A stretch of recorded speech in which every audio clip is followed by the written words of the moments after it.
अपनी आवाज उठाने की आजादी नहीं है। जिस देश में भ्रष्टाचार की आजादी है, जिस देश में अत्याचार की आजादी है, लूटने की आजादी है।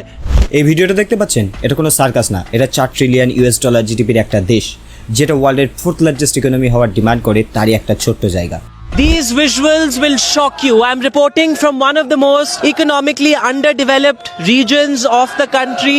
বন্ধুরা, এটা মধ্যপ্রদেশের বুন্দেলখণ্ড। এখানকার আদিবাসী মহিলা পুরুষরা উভয় মিলে প্রোটেস্ট করছে, যাদের নিজের জমি আর একমাত্র ভরসা কেন নদীকে তাদের নাগালের বাইরে নিয়ে যাওয়া হচ্ছে। মধ্যপ্রদেশের বুন্দেলখণ্ডের মধ্যে দিয়ে বয়ে গেছে কেন নদী, আর এই নদীকে ঘিরে এখানকার মানুষের আমরণ অনশন শুরু হয়েছে।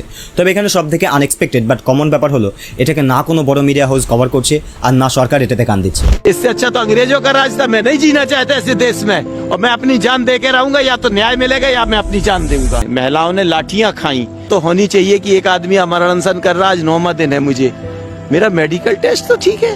এর পিছনে একটা ইন্টারেস্টিং কাহিনী রয়েছে। তবে তার আগেও এই নদীটা এই আদিবাসী মানুষগুলোর কাছে এতটা ইম্পর্টেন্ট কেন, সেটা জানা খুব দরকার। অ্যাকচুয়ালি কেন শুধুমাত্র একটা নদী নয়, এটা বুন্দেলখণ্ডের লাইফ লাইন। কারণ কেনই একমাত্র নদী যেটা বুন্দেলখণ্ডের মতো খরাপ্রবণ এলাকার একমাত্র ভরসা এখানকার পানীয় জলের, ইরিগেশনের আর এখানকার মানুষের জীবিকার। কারণ এই কেন নদীকে ভরসা করে এখানকার মানুষ চাষবাস করে কোনো রকমভাবে তাদের জীবন কাটায়। কিন্তু মাঝখানে চলে আসে ভারত সরকারের 45,000 কোটি টাকার একটা প্রকল্প, কেন বেতোয়া ইন্টারলিঙ্কিং প্রজেক্ট। ম্যাপে দেখলে বুঝতে পারবেন যে মধ্যপ্রদেশের কেন নদীকে উত্তরপ্রদেশের বেতোয়া নদীর সঙ্গে যুক্ত করা হবে, যেখানে মধ্যপ্রদেশের কেন নদীর অতিরিক্ত জল পাঠানো হবে বেতোয়া নদীতে। আর এটার জন্য মধ্যপ্রদেশের এই পান্না ডিস্ট্রিক্ট, যেখানে মানুষ আমরণ অনশন শুরু করেছে, সেখানে তৈরি হবে দৌধান ড্যাম।